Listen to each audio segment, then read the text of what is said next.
Boise High School, you may know the story of it. It had been allowed to run down quite a bit. The school district really wanted to close it and build a new high school, either a consolidated site with Southeast Boise or a new high school on its own. Again, the community said, no, we really want this high school to stay where it is. We recognize the site is too small to have all the sports fields on site. We're okay with that. And again, working in a consolidated collaborative effort, found a way to renovate this high school, find some sports fields off-site that everyone's happy to use. And now the students who can walk and bike, have always been able to walk and bike to this site, still can, and it's only the athletes who have to travel, and it's only about 8 or 10 blocks. This can be hard to do, though, because there's a feeling that replacing a school is actually, in the long run, cheaper than renovating it. And there used to be some rules that if it was more than 60% of the cost of a new school to renovate an old one, that you should build a new school. Lots of research has shown that that's not really a very cost-effective decision, that renovating an old school can oftentimes create just as much life cycle for a lower cost than building a new school. Often school districts don't repair or keep older buildings in good repair, and then it costs more to renovate them. So having policies to make sure that schools are in good repair is an important thing, to make sure that the decision is still open to keep that school open. And figuring out ways to adapt current sites to new needs. In the case of Boise High School, one building was demolished and a new building with all of the new technology was built. So they have good science labs and math labs and a new gym, and the rest of the school is in the older building. There's also barriers about land costs. Another example in the Boise region where junior high was moved, there was a site much closer that was about $3 million more in land costs. This site was nearly 5 miles from the older site, and this site required 15 buses to serve it. The old site had required 2.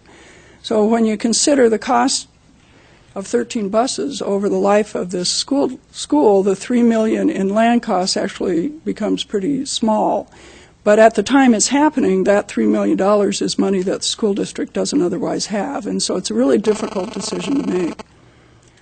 This is a school in the Idaho Falls area that was built on this site 40 years ago, assuming that the city would move out toward it, and the city never did.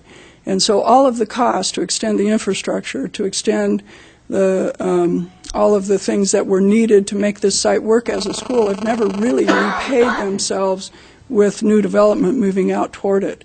And so a comparative cost analysis of sites can be a really important thing. Minimizing transportation and health costs, you can do this again by doing these walkability, bikeability audits. There's a process that you can look at health impacts of a site. You can do that for parks and other sites as well. And you can evaluate the indirect costs. And as always, with any decision, there's all kinds of community needs beyond just the educational program. Athletics, athletic fields, school choice. You have to take all of those into consideration, but you can't do that when you have processes that aren't collaborative, because one body makes one decision and another one makes another. So a collaborative process is really, I think, imperative to have those happen. And then finally, sharing facilities can make a tremendous difference. In the Boise School District, the school district decided to rebuild 3 schools, either on-site or very nearby. In each of those cases, the city was able to build a very small community center as part of that school. The costs of building those were extremely low compared to building a standalone building. And we now share the maintenance of those. During the daytime, the school district can use the small classrooms for specialty programs. During the evening, when the city runs recreation programs, the city can use the gym and the cafeteria of the school to help expand the area that they can offer those recreation program, after-school programs in. So, but this isn't easy to do. You have to have these liability contracts and insurance contracts, and there are models for how to do that now that can make it much easier. So how do you plan together? Well, we're suggesting that the first thing you might consider is to develop a resolution. I didn't do that prior to coming tonight because I didn't want to presume to know how you all were going to decide to pursue this. But certainly I'm available to help develop a resolution or some other kind of commitment that just shows that you're willing to work collaboratively. If you're willing to go that far, the next step might be some kind of an MOU that would outline what actions each of you might need to take to make this happen. We, in our research, found very little evidence around Idaho that anyone's formalized this collaborative process in this kind of way, but we think that while it might work to plan together when you have good relationships between specific individuals, if you don't have some kind of formal process, it's probably not going to get institutionalized over time. These are the kinds of things that you can look at in that process. These are all in the background material that I gave you, so I won't go through each of them individually. One of the things that I didn't put a lot in this background material is that there's a lot of evidence that working in a collaborative community public process, a charrette-like process, if you know what that is, can offer the opportunity for all stakeholders to get their input in a meaningful way early on. And if they feel like they've had that input, then whatever plan comes out, they're usually much more satisfied with it because they feel like they've got some ownership in it.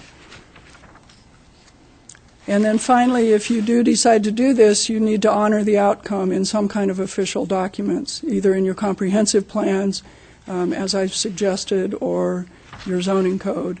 In the case of the school district, they have, policy documents and administrative documents that they could use.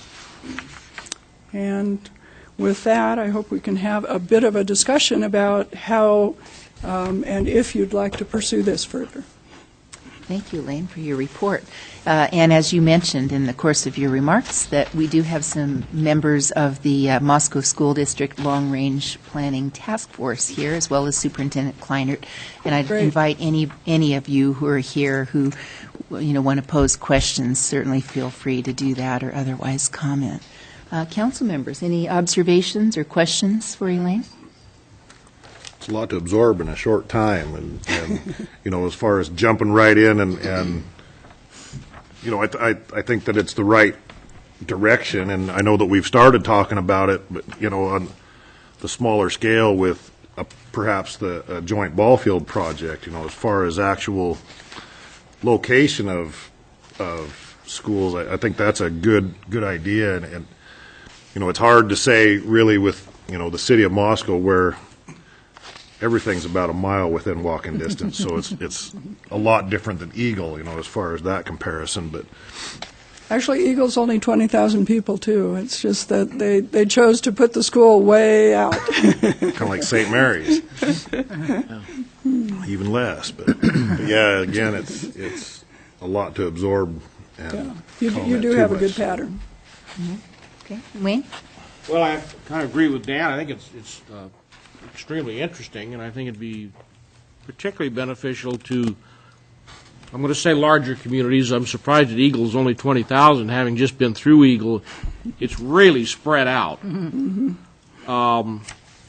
Not very inclusive growth, I don't think. But it's hard for me to picture that type of collaborative growth with the school district in Moscow, where we have such a small increase in population and not a very large increase in land mass at this time. I think it's certainly something to take under consideration, and I think it's something definitely to talk to the school district about as they move forward with their facilities. I see this more as something that the school district would want to collaborate maybe with the city with, as opposed to the other way around. When we have a subdivision and we might have one and they decide they're a new subdivision with maybe 20 homes or 30 homes at the most, not very likely that there's going to be a school put in there.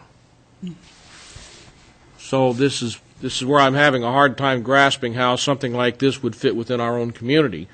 But as Dan said, also, it's a lot of information to absorb at one time, and you know, thinking over the thought process might help out. Sure. Well, if I could respond to that, I guess I would say this. I would say that it's my observation, having talked to a bunch of people here over the last little while and talked to your staff, that there are some facilities that both you and the school district would like to think about either resiting or building new. And it would be, I think, in your best interest and in the school district's best interest to think about those together rather than separately.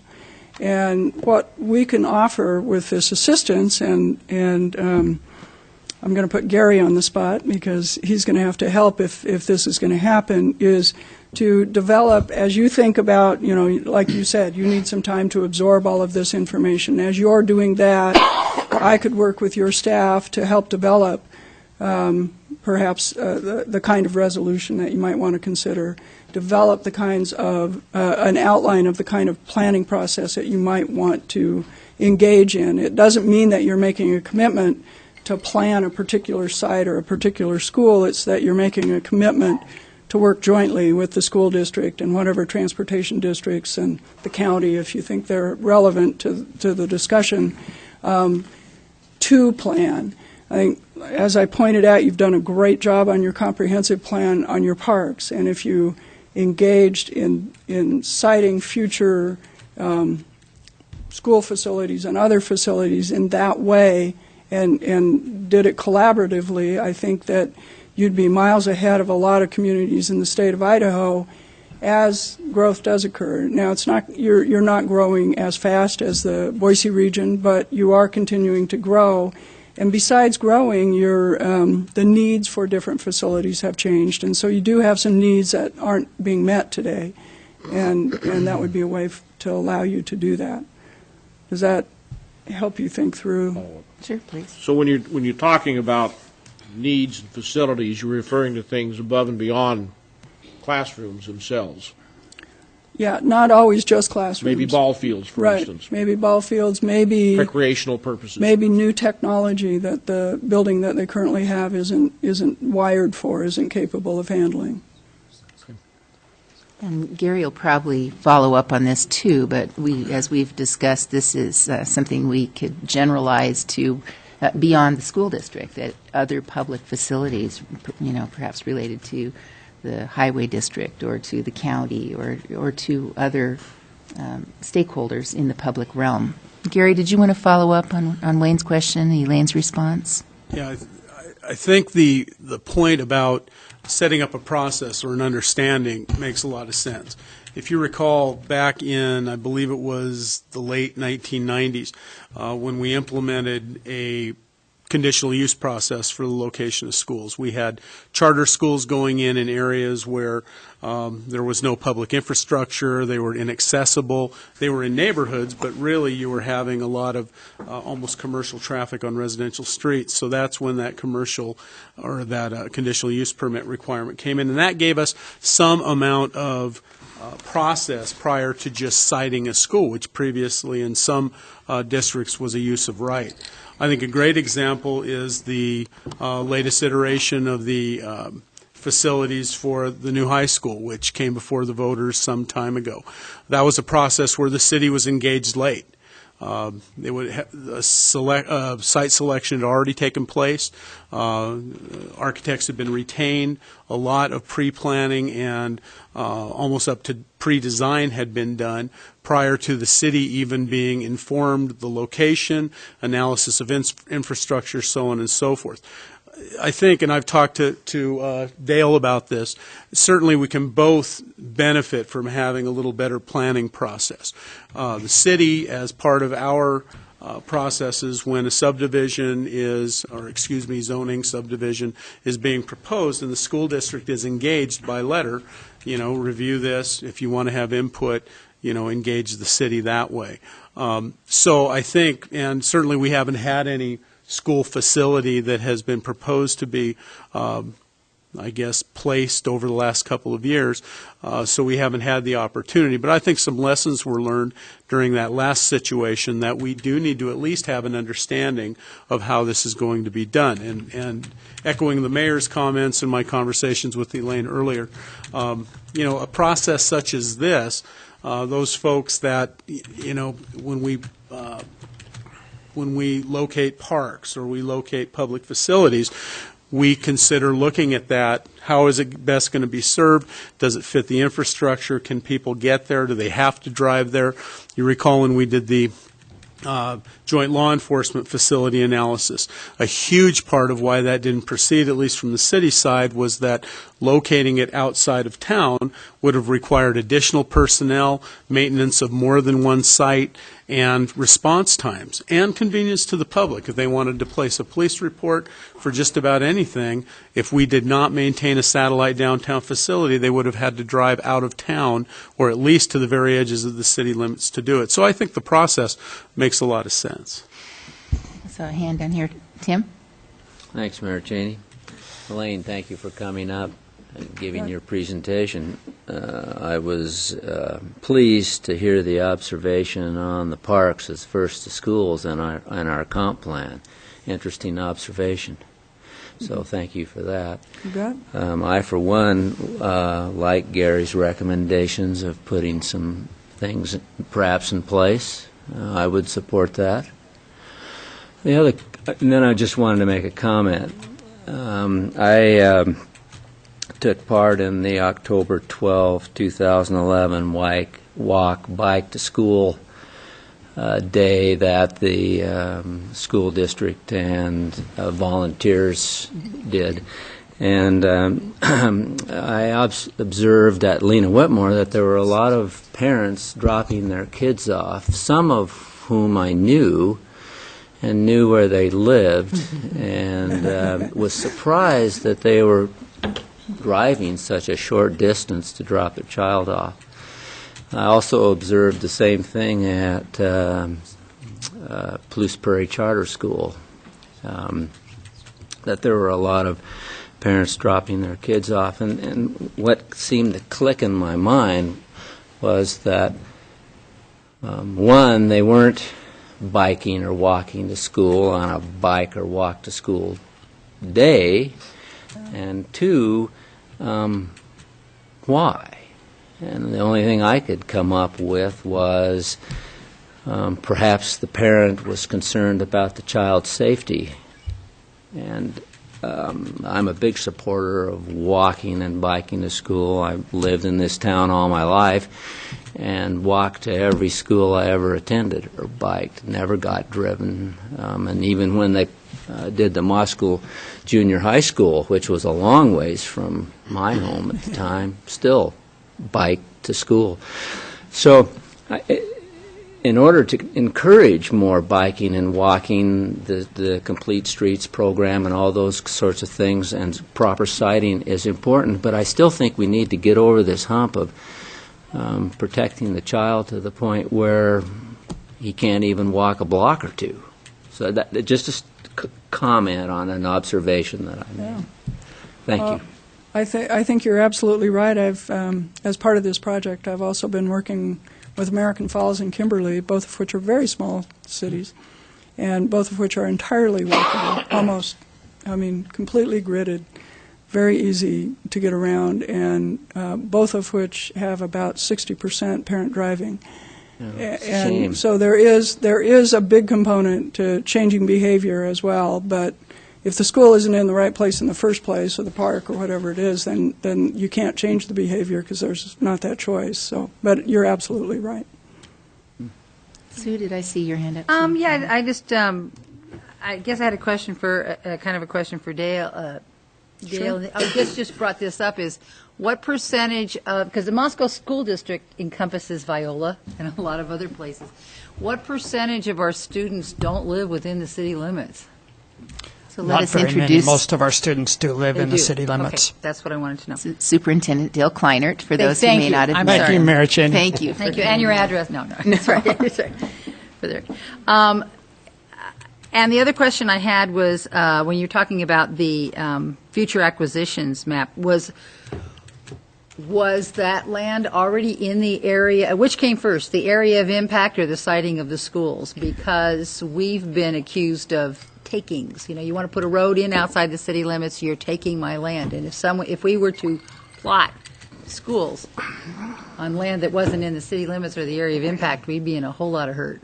Well, that's one of the reasons it would be done with a collaborative process, because presumably if you're going to do a future acquisitions map, the owner of that land would be part of the process and would be copacetic with it, or you wouldn't put that particular piece of land on the map. In the case of Meridian, they didn't go as far as a future acquisitions map. They included that map in their comprehensive plan, and they talked about those sites in as specific terms as they could in terms of where they would be sited, but still general enough to leave it open in terms of the specific site. But the next step to that would be the advantage of a future acquisitions map over what they did in Meridian is if there is an issue with the process of getting something approved once it's actually decided, then that process can be made easier with the future acquisitions map. It may not be an issue here. Certainly is in a lot of places in the Boise Valley, even in the smaller communities.